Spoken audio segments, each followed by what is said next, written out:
released a poll asking which format you would prefer this video to be in, and overwhelmingly you said in multiple parts. So here's part 1.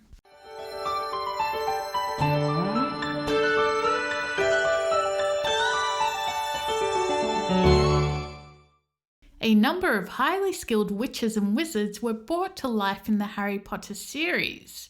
Even unsuspecting characters often possess talent and magical ability far beyond expectations. The rise of Voldemort gave many characters the opportunity to test their might against the dark side of the wizarding world. Even if they didn't battle Voldemort directly, there's no doubt that many characters possessed exceptional magical ability. From duelling to strategizing, they always came up with a plan to defeat their enemies. Not many of these characters had the chance to go up against Voldemort directly, but there's no denying that some of these characters would have shown Voldemort a thing or two.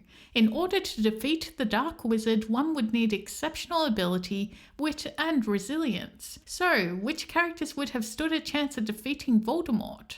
Now, we're not necessarily saying that they will win, but they could at least hold their own against the Dark Wizard. Before we get started though, make sure you click that subscribe button so you don't miss a thing. Professor McGonagall wasn't just skilled at transfiguration, she was also a skilled duelist that defeated the best of them. There's no mistaking just how powerful and skilled she was in her magical ability, making her a formidable opponent that was unstoppable at times. She fought Alecto Carrow and Snape to take back Hogwarts and duelled Voldemort himself alongside Horace Slughorn and Kingsley Shacklebolt. Voldemort only overpowered her with an explosion of magic in his rage at the demise of Bellatrix.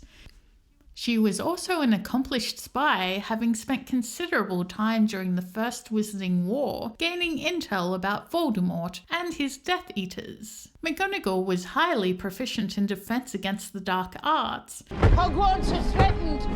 Man the boundaries! Protect us! Do your duty to our school!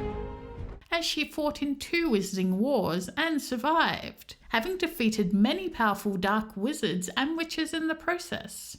If she had faced Voldemort directly, she could have definitely given him a run for his money. Kingsley Shacklebolt, a high-ranking Auror in the Ministry of Magic, proved his skill and immense power time and again.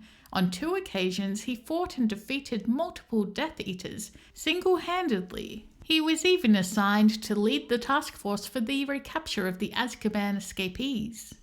Shacklebolt even duelled Voldemort himself twice. The first time was during the Battle of the Seven Potters, holding his ground against Voldemort until the Dark Lord discovered Shacklebolt was not protecting the real Harry Potter and decided to move on. He fought Voldemort again at the Battle of Hogwarts, alongside McGonagall and Slughorn, and was only taken out of the battle by an unpredictable blast of magic. Kingsley Shacklebolt was an exceptionally powerful and formidable wizard. He was skilled enough to engage Bellatrix Lestrange and survive. Kingsley's natural cunning, outstanding dueling ability, and unique talent in defensive magic would have put him at a distinct advantage in any battle against Voldemort.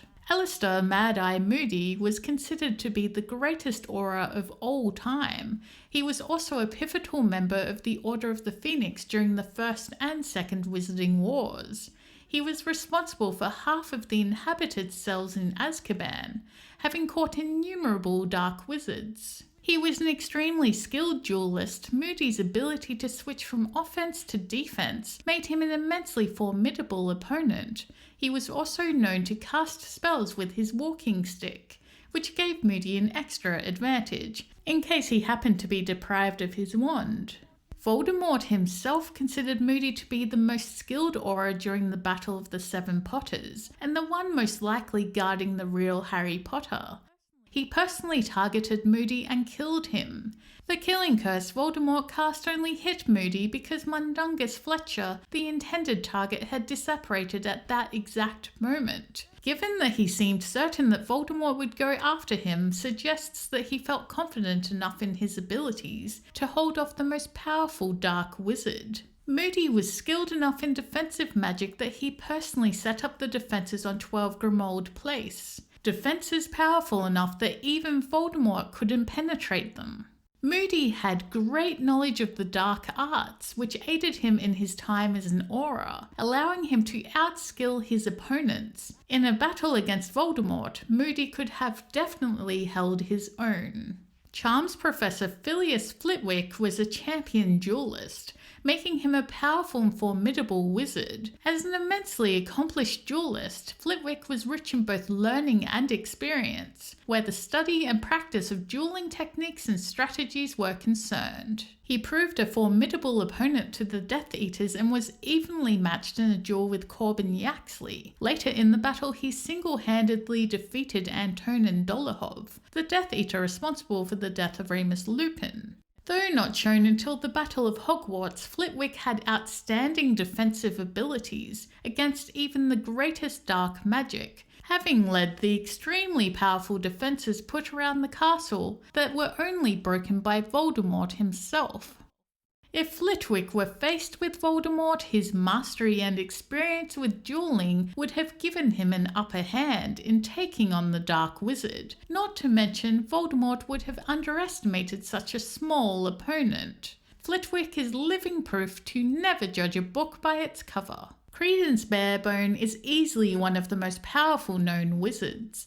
As a child, he was able to transform into a destructive Obscurus and managed to survive longer than any other wizard had. While most Obscurials die before their 10th birthday, Credence lived into adulthood, which was previously unheard of in the wizarding world, and a testament to his incredible power. Credence was prone to unleashing an Obscurus after years of being forced to suppress his magic. He was immensely more powerful than any other known Obscurials, requiring over 20 MACUSA auras to unleash destructive spells to nearly destroy Credence. Though he still managed to survive. Credence eventually managed complete control over his Obscurus, being far more precise with his attacks than ever before, now marking him the most powerful Obscurial to have ever existed. Credence was sought after by Gellert Grindelwald, who wanted to use his immense power to kill Albus Dumbledore. After being given a wand for the very first time, Credence instinctively cast a spell that fired a bolt of fiery energy so powerful that it instantly destroyed a mountainside. Now that Credence has a wand of his own, it's not hard to imagine just how much more powerful he will become, with his magic properly channeled. Credence's power is so strong that Grindelwald deemed him capable to defeat the most powerful wizard of all time, Dumbledore. So with that power, he is one of the few wizards who could possibly defeat Voldemort on his own. Thank you so much for watching. We'd really appreciate it if you gave this video a thumbs up and shared it on social media. Also, don't forget to leave a comment below.